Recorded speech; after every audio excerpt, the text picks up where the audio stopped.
semuanya, perkenalkan nama saya Julia Evelyn Loen dengan NIM 24120083. Saya adalah mahasiswa dari program studi Teknik Informatika Strata 1, kelas C. Pada kesempatan kali ini saya akan menjelaskan proyek UTS mata kuliah pemrograman berorientasi objek. Proyek yang saya bangun adalah sistem manajemen data mahasiswa berbasis Java. Sebelum kita masuk ke detail baris kode, saya ingin menjelaskan arsitektur dari program ini.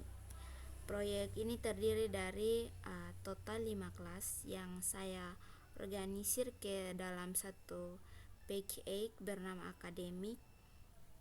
Secara teknis saya menerapkan pilar-pilar OP sebagai berikut.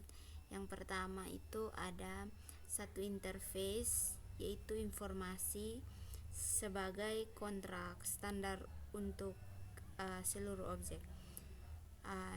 Yang kedua ada satu abstrak kelas, yaitu mahasiswa.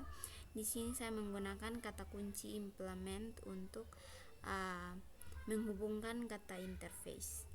Yang ketiga ada dua subkelas yaitu mahasiswa beasiswa dan mahasiswa reguler. Kedua kelas ini menggunakan kata kunci extend untuk mewarisi sifat dari kelas induk. Disinilah terjadi konsep inheritance dan polymorphism. Yang terakhir ada satu main class yaitu main app sebagai kelas utama untuk menjalankan aplikasi. Yang pertama kita masuk pada informasi Java, file informasi Java. Pada baris pertama, package akademik mendefinisikan paket folder tempat file ini berada.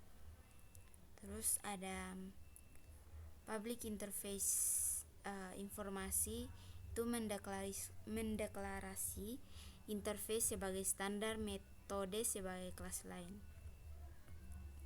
Terus ada void tampilkan keterangan, ini metode abstrak tanpa isi yang wajib diimplementasikan oleh kelas yang menggunakan interface ini. Seterusnya masuk pada mahasiswa, file mahasiswa. Pada baris pertama ini sebagai identitas package. Pada baris ketiga ini membuat kelas abstrak. Kata kunci implement digunakan untuk menghubungkan ke interface informasi.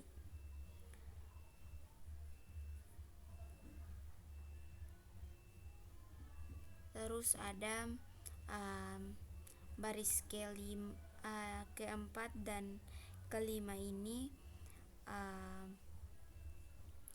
menerapkan encapsulation dengan akses private agar data aman. Terus ada pada baris ke-6 ini akses protected agar bisa diakses langsung oleh kelas turunan. Di sini adalah variabel nama dengan menggunakan tipe data string, ini menggunakan tipe data string, dan prodi juga menggunakan tipe data string. Terus ada baris ke-8, ini konstruktor untuk mengisi data awal objek, di mana ada nama, NIM, prodi, keyboard disk digunakan untuk merujuk pada atribut di kelas ini sendiri. Terus ada baris ke-14 dan ke-15, ini akses resmi untuk mengambil atau mengubah atribut private.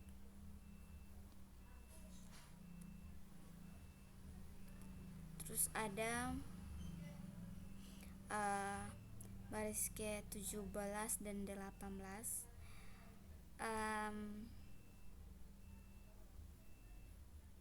Ini juga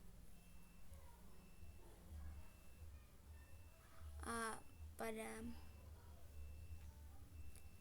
baris ke-14 hingga baris ke-24 ini getter dan setter sebagai akses resmi untuk mengambil atau mengubah atribut private menjadi public. Terus ada yang ini pada baris 26 ini abstract method yang wajib diisi logikanya oleh kelas anak. Setelah itu lanjut pada file mahasiswa beasiswa.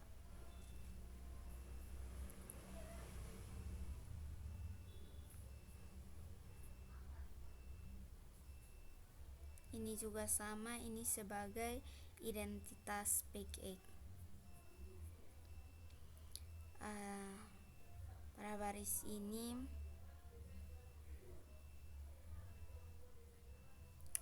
menggunakan extend untuk mewarisi inherent sifat dari kelas mahasiswa.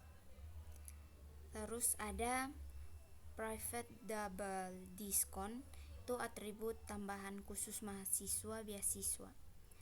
Pada baris ini konstruktor default tanpa parameter diskon.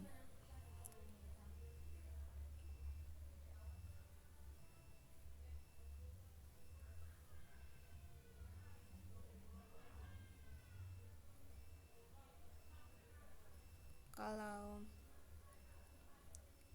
yang baris ini adalah konstruktor overloading agar kita bisa input nilai diskon secara manual. Dan pada baris ini yang ke-12 ini keyboard super memanggil konstruktor milik kelas induk. Terus override ini menandakan polymorphis, yaitu menulis ulang metode induk dengan logika baru.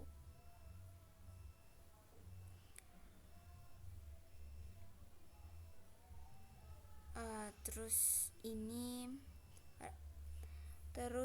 ada hitung biaya semester semua. Ini logika perhitungan biaya yang sudah dikurangi diskon. Dan ini tampilkan keterangan saat biaya sudah berhasil dikurangi dengan diskon dan keterangan diskonnya berapa. Setelah itu kita lanjut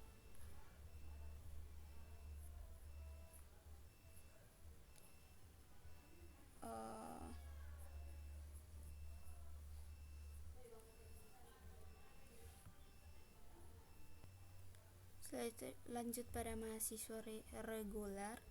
Yang pertama juga sama, menyatakan bahwa file ini berada di dalam paket akademik. Terus ada baris ini menggunakan kata kunci extend yang berarti kelas ini mewarisi semua atribut dan metode dari kelas induk, yaitu mahasiswa. Terus ada private double SPP variable. Ini deklarasi atribut khusus untuk menyimpan biaya SPP yang bergantung pada jumlah SKS yang diambil. Terus ada pada baris ke-6 ini konstruktor untuk kelas ini yang meminta parameter identitas dan biaya SPP variabel. Terus ada baris ketujuh ini mengirim data nama, NIM, dan prodi ke konstruktor data induk, yaitu mahasiswa untuk diproses. This SPP variabel ini memasukkan nilai dari parameter ke atribut SPP variabel milik objek ini. Terus ada penutup blok kode konstruktor.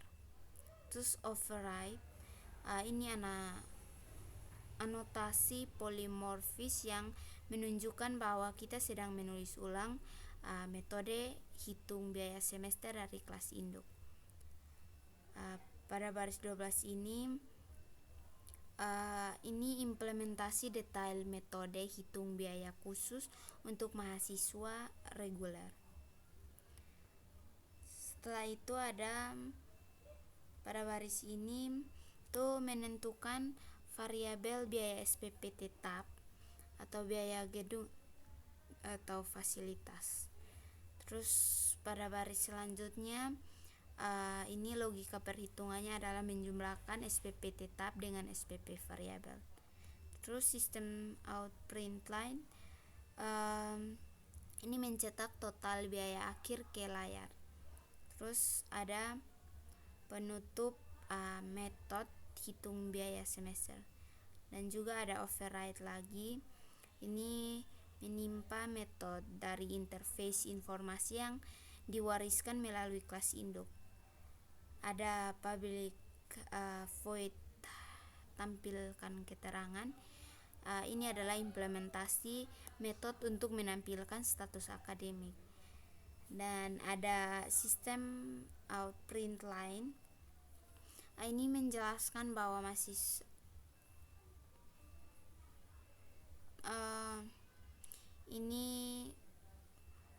untuk menampilkan dan menjelaskan bahwa mahasiswa ini tidak mendapatkan potongan biaya.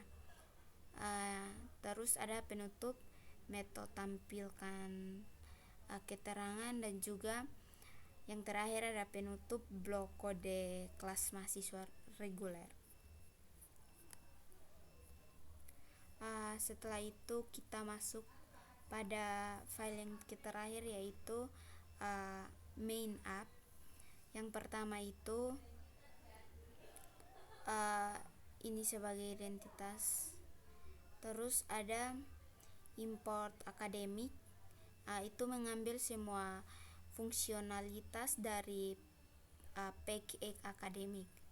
Terus public class main app itu kelas utama untuk yang sejajar dengan folder package. Terus ada public status void, itu titik awal program dijalankan. Setelah itu ada mahasiswa M1 sama dengan new mahasiswa, seterusnya. Dan juga ada mahasiswa M2, itu membuat objek konkret meskipun tipenya mahasiswa, perilakunya adalah mahasiswa beasiswa. Terus ada juga mahasiswa reguler. Terus ada sistem out print line, ini sebagai judul untuk tampilannya. Setelah itu ada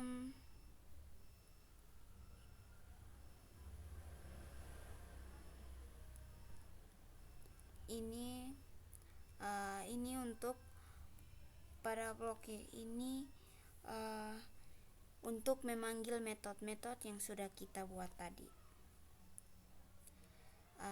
Jadi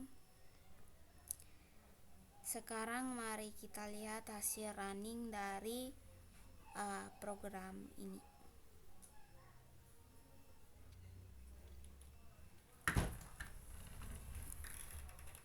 Seperti yang terlihat, program berhasil menghitung biaya semester dengan benar untuk kategori beasiswa beasiswa dan reguler tanpa ada error. Demikian presentasi saya mengenai implementasi PBO dalam sistem manajemen data mahasiswa. Melalui proyek ini, saya belajar bahwa membangun kode yang modular dan terstruktur menggunakan prinsip-prinsip OOP. Terima kasih atas perhatiannya. Saya Evelyn Kloen. Sampai jumpa.